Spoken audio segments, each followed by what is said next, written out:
As I've gotten older, I've felt like it's only getting tougher to make new friends. I'm no longer forced into group social situations like I was when I was in school. And like a lot of people, I work from home, so my social interactions are lessening every year. And if you're like me and you're in your 30s and you're trying to make some new friends, I might have something for you. After playing in a band for many years, I learned that my two favorite things from that experience were writing songs and hanging out with friends. Every show that we played, we got to meet new musicians who also loved making songs and also loved hanging out with friends. It was a huge community of like-minded people who loved to write silly songs and then get up on stage and perform them in front of silly people who wanted to listen. But then something happened. We were all there. I don't want to talk about that. You get it, right? Okay. I was no longer in a band and I wasn't meeting new people anymore. My wife and I ended up moving to a new state, and it was a very scary, fresh start. We didn't have any friends, and both of us were working from home. After being there for a few months, we were going pretty crazy from all the isolation, so I got a part-time job at a music store. It's here where I met so many incredible people who would become some of my best friends. It's also here where I decided to make one of my dream projects a reality. I had the idea for years, and I wrote journals about having this community band. I don't know, man, I hyper fixated on it for so long, and when I finally did it, it worked. It's really cool to be surrounded by a bunch of people who are so like-minded, who want to do the same things. The reason that Austin and I became friends was because of music. We were in a room with people just introducing ourselves, going like around a circle in like this classroom. When I stood up and introduced myself, Austin said, "I already know I'm gonna hate that guy." I was so annoying, and he was confident that we would not be friends. And that's awesome. But it wasn't until we started talking about music, and I think specifically Manchester Orchestra and the Front Bottoms. And we found out that we were at the same Front Bottoms concert. I found out he played saxophone throughout all of high school and middle school. He's like, "Man, I wish I could do music again." I was like, "Do you want to be in my band?" And he's like, "I don't really play anything, and I haven't played saxophone in years." And I was like, "That's all right. You could play like small stuff, like tambourines." And he said yes, and joined, and we ended up becoming best friends from just music. I mean, to this day, we still are such good friends because of our initial connections through music, and that was strengthened even more by making music together. Yeah, here it is.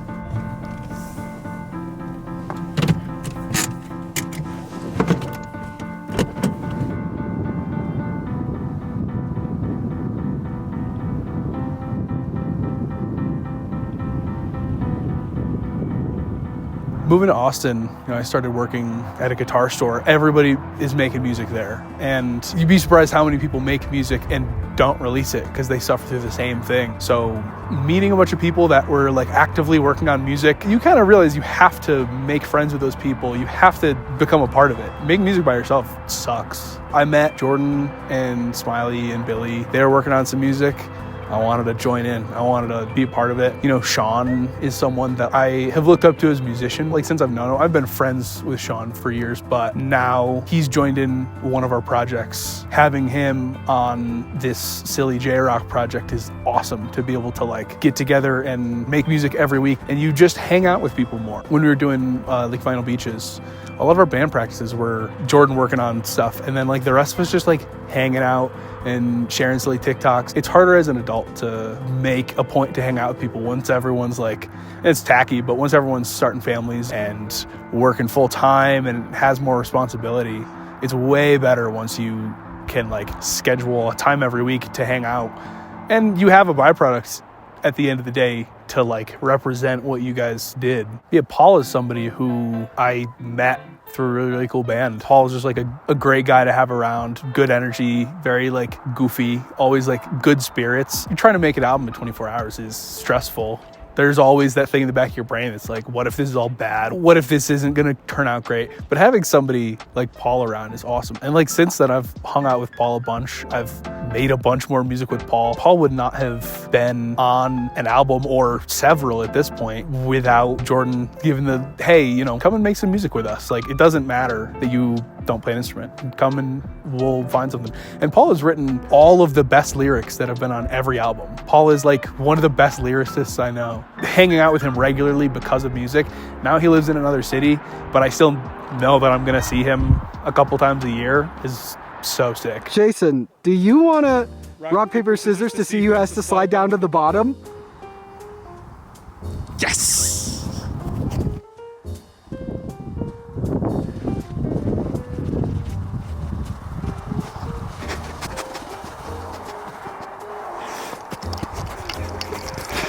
Oh, that's awesome. I'm so cold.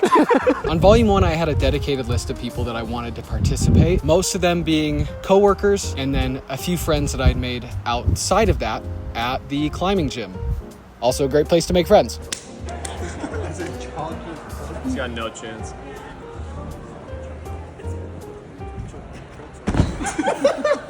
I remember Smiley texting me and asking, hey man, is it cool if I bring my friend Dylan? And I sent back a message saying, hey, for this first record we're doing, I just want to keep it people that I know. On session day, Smiley texts me and he goes, hey, Dylan and I are on the way. I was like, sick. Dylan shows up, sweetest guy in the world. He was incredible and also just such a talented musician and fun guy to work with. Without him, we wouldn't have had We're Having a Boy, which is one of the best songs that we've made to this date. Since then, I've gotten to know Dylan really well. He's been on so many of our albums. Volume 1, 2, 3, Christmas. He was on Beaumont Bum Out and Volume 6. And he also stars in the We're Having a Boy music video, which is incredible. If you haven't seen that, please do yourself a favor and go watch that. It's amazing. Jason also texted me for Volume 1 and asked if his friend Mike could participate. And my response was the same thing. I had let him know just for this first record, I really wanted to keep it that dedicated group of people. And he totally got that. I said, but next time around, we'd definitely love to have him. I met Mike in between Volume 1 and Volume 2, and he's one of the coolest guys. And he showed up to Volume 2 and became extremely instrumental in that album and its sound. And then even more so on Volume 3. Without a really, really cool band, I would have never met Mike, who is now a partner in this band, who you've seen his videos on this channel. And you've heard his voice on most of our songs. And he's become, as well as a partner in this, one of my best friends. The lesson that I learned from this is to let people in. You'll never make a new friend if you don't first open yourself up to meeting a new person. So now, whenever somebody asks if they can bring a friend, I say yes, because I want to make a friend too. Everybody in this band has just changed my life, and their friendship means the world to me. I mean, Jason's behind the camera up in the mountains filming me right now for our YouTube channel and our band.